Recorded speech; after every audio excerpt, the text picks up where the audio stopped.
Hello, crafty Crandall fam. Welcome to another video.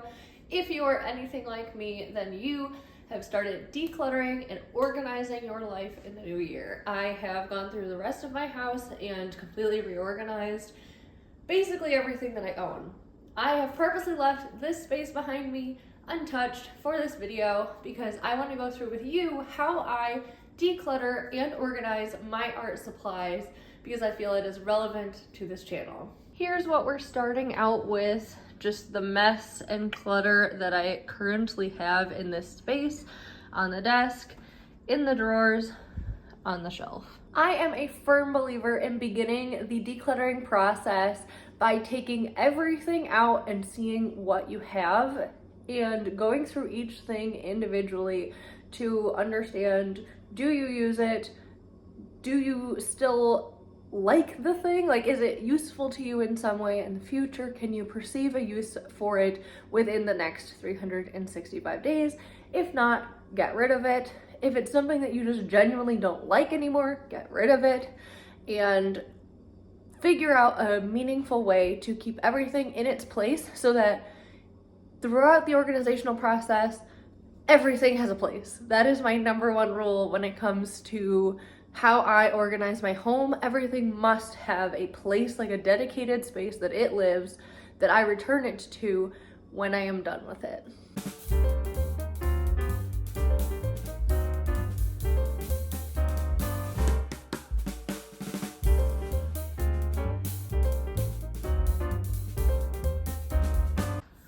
At this point, all I have done is clear out this little area here, but I have already found stuff that I was literally going to go buy at the store tomorrow, but I already have new ones up. So like this frame is brand new, the size that I need, and has just been sitting on my shelf, but I didn't know that I had it. So this is a really important reason to do this, is to know what you already own and know what its place is so you can find it when you're looking for it.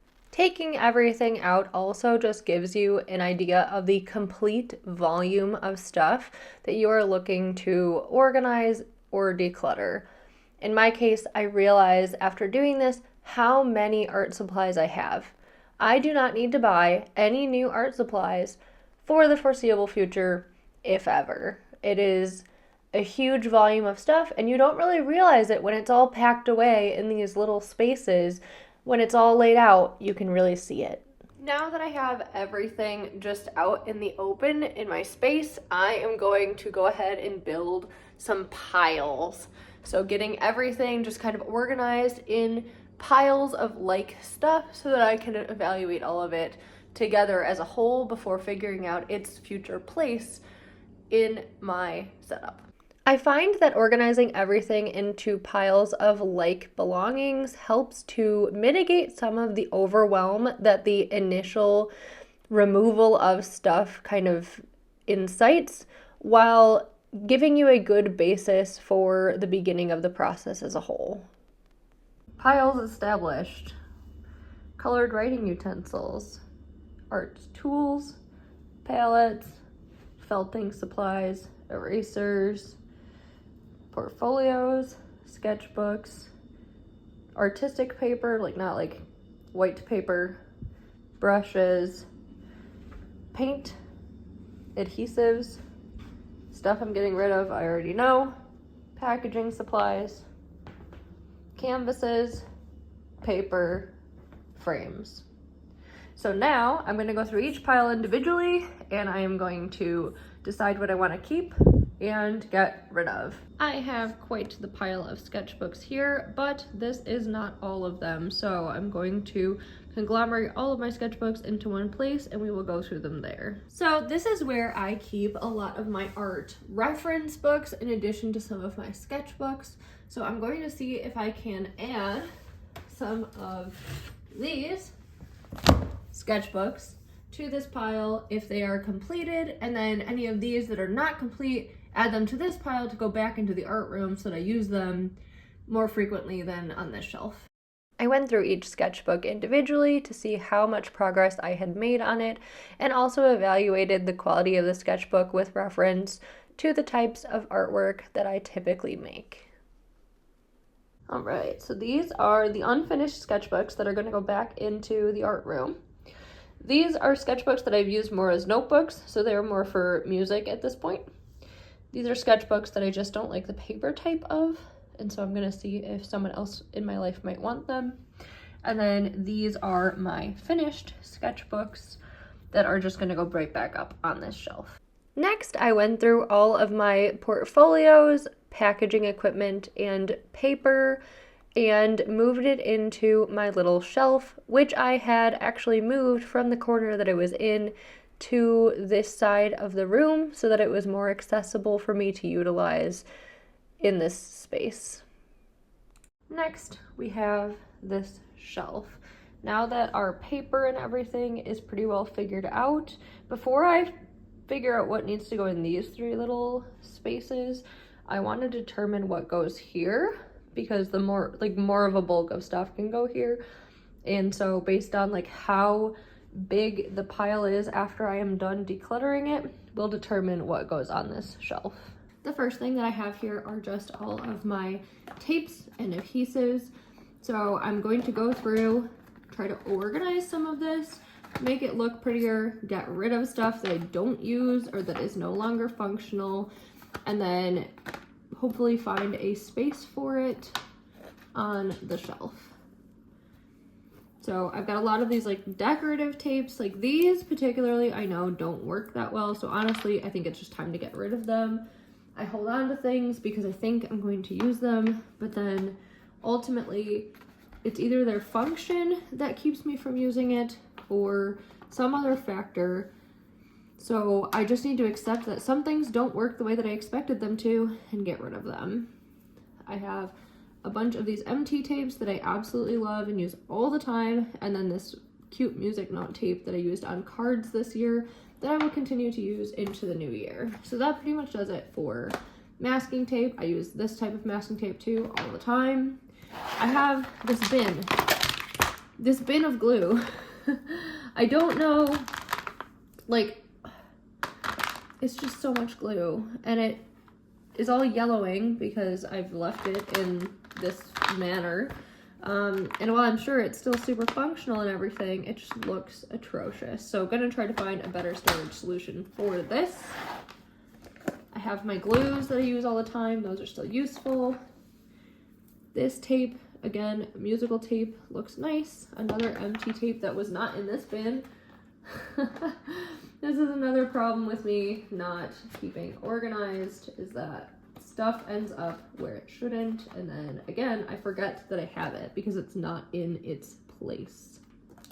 I have a bunch of beading and that type of things. These are for making friendship bracelets, but frankly some of it didn't work the way I expected it to, so I ended up using this type of string more so than this type of string.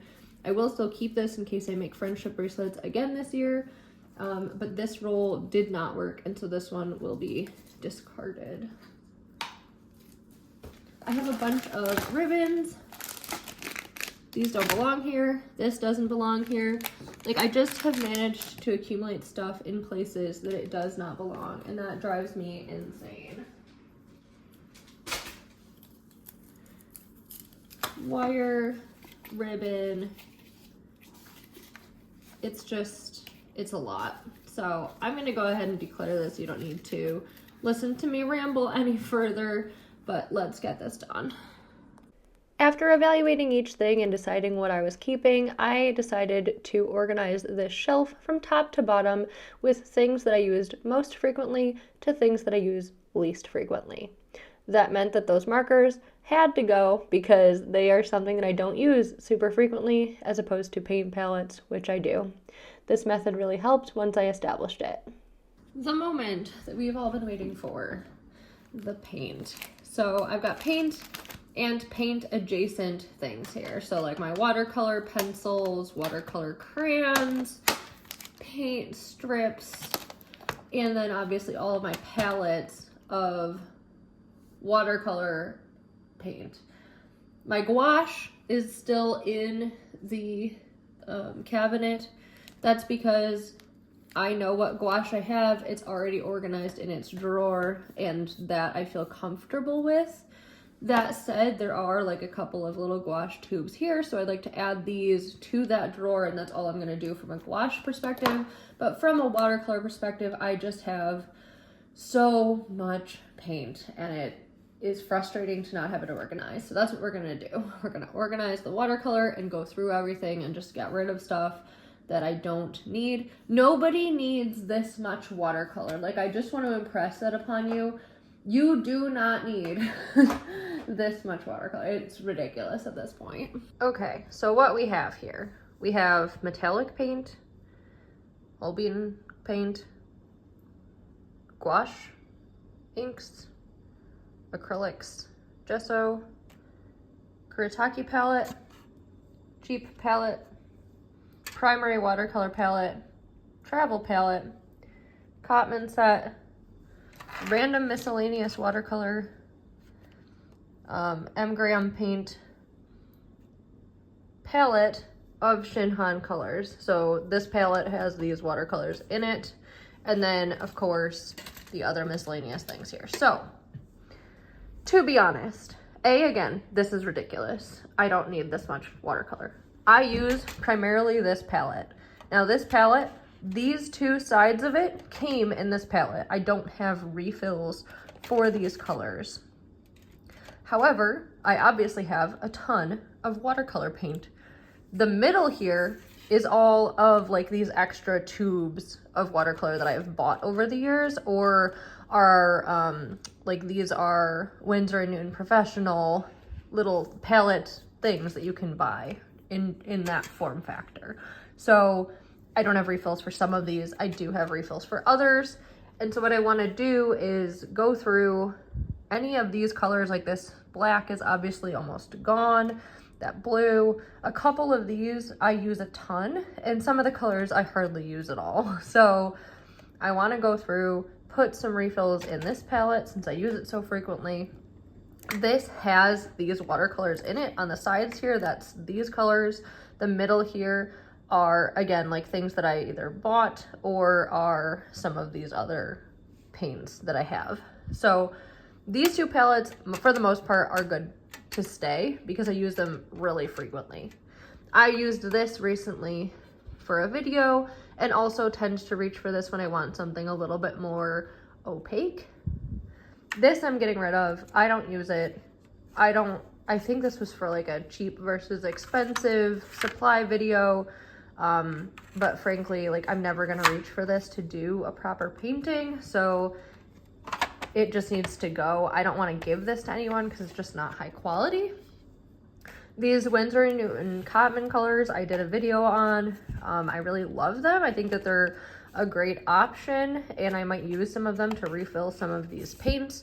But beyond that, I think I'm going to give these actually to my sister, who is starting her watercolor journey alongside, I think, this palette. But I'm going to take these watercolors out of it and then just give her like these to put in the palette to fill up like with this paint on her own and any other paint that she wants, so that she can build her own watercolor palette. I might also offer her some of these colors if she wants more like ready-made colors. This offers a lot of great options so that she has them, but then it also gets them out of my collection so that they're no longer decluttering my home, and hopefully they get more use, because like I just don't reach for this palette because I have watercolors that I'm more familiar with and better at using. As far as the ink goes, I don't use a ton of ink. I'm going to save these for a little while, but if I don't end up using them, then I am going to get rid of them. As far as my gold watercolors, I use these quite frequently, but I'm gonna see if I can consolidate into one palette so that they're all in the same place. And then I'm probably gonna get rid of these Peerless watercolors. I'm just not reaching for them. I'm not using them very frequently. And as I stated, this is my travel palette, so I'm not gonna do that. I then have these watercolor type things that I am gonna keep because I think that they're a fun option for putting paint down in a sketchbook when I don't feel like pulling out a watercolor palette. I made a very sad discovery upon opening these. All of the little tips have cracked off. That's super sad. Not happy to see it because I was excited to getting back to using these. Not that I can't, I just have to peel the paper back and form a new tip, but wow, sad. So this is the pile of brushes that I usually keep in my glass thing that I just have at hand at all times. So these are the brushes that I use almost all the time. These are the brushes that I have that I almost never use. Now, some of these have a specific function. Others of them I've just accumulated, either because people have given them to me or I've bought them at various times and then forgotten about them, or they came in a set and I just never used them because I have brushes that I use a lot. This is excessive. So I'm gonna try to put together kind of a pack of brushes that is similar to this for my sister for those watercolors, and then get rid of the rest. Next is my felting supplies. So I was given some new felting supplies for Christmas and I really want to get back into felting. Spoiler alert, my next video will be on felting. And so I want to figure out a way to organize these supplies in a better way. I've got a couple of little kits, like this one I still need to make. It's so cute. I made this one but never finished the scarf, and frankly I don't know that I'm going to because I don't really like the look of the scarf, so I like the little penguin dude. But like places to put the excess supplies from these in a way that I can still utilize them but not have them in my way. I had this box left over from Christmas and thought that it might be a good solution for this. Unfortunately, it simply was not big enough to fit all of the supplies in addition to the felt, so I ended up just putting all the peripherals in it and then keeping the felt separate. That actually now ends up taking up just a little bit more space than it ever did, but at least it's organized and I can put it all together in one place and have one reference point for all of my felting stuff. Here is the current state of everything. So I've got the watercolors for my sister. I just washed the palette, so I'm gonna put that together for her. We've got this guy. We've got this guy. Don't mind my little tripod here, but I have not put anything in here. There are a couple of empty drawers, which makes me happy. The paint has been reorganized. There's some empty space here now. I did not figure out a solution for these yet, but I will. Gouache hasn't really changed. We just added the extra tubes. And then this drawer was previously empty. I now have the rest of the paints in here. As far as the shelf is concerned, I moved all of my knickknacks off of the desk and put them here. So they're the same knickknacks, they're just displayed here. These are empty boxes that I use for organizing things. They don't have a home yet, they're not staying here, but that's where they are right now. I ended up putting my smaller paper here on this shelf, my frequently used items, and then my sketchbooks. Down here is more like card making supplies, gold leaf palettes, tools, and then these cute little crayons. I got my beading supplies here underneath the adhesives, inks. This is filled with erasers, gesso, and like the other tapes. This is the remote for my light. I don't even have a battery in it, but I figure I should probably keep it. All of my pens and colored pencils. And then on the last shelf is kind of the more miscellaneous stuff that I don't use very frequently. All of that glue, my fixative, the string for the beading, this box of tools, my larger palettes, and then that guy, which will be a fun project for the future. I put my large canvases and large drawing paper here. I have this one frame that I did actually want to keep the poster of inside, so I'm going to figure out where to hang that. My shredder, and then as we saw, the felting supplies. So the last things under the desk here are just my phone holders for filming, my light, which I want to redo all of the cord architecture for, because as you can see, it's kind of ridiculous. And so I'm going to try to plug that in over here instead and run it underneath the carpet over where I need it. And then the desk otherwise is now clear so that when I am doing a project, I have space. I've got my most used supplies right there, a candle, some matches, and then my service. The last thing that I always do when I am doing a decluttering project is clean the space. So I'm gonna vacuum the rug, clean the top of the desk off, figure out what I'm doing with all of these, separate them into donation piles, giving piles, and trash, and then figure out how to finish cleaning the space. Cleaning the space just gives you a last look of appreciation over all of the hard work that you've done and leaves it ready and waiting for you to return to with fresh eyes and an excited heart as you have completely decluttered and organized the space. I know this makes me feel super creative and excited to start using it, and I hope that it helped you in your own decluttering process as well. Thank you guys so much for watching. I really appreciate it. I hope that you got some value out of this video, and hopefully it inspired you to go and declutter your own space. If it did, let me know down in the comments below. Give this video a like if you liked it. Consider subscribing to the channel, and as always, I will catch you in the next one. Bye.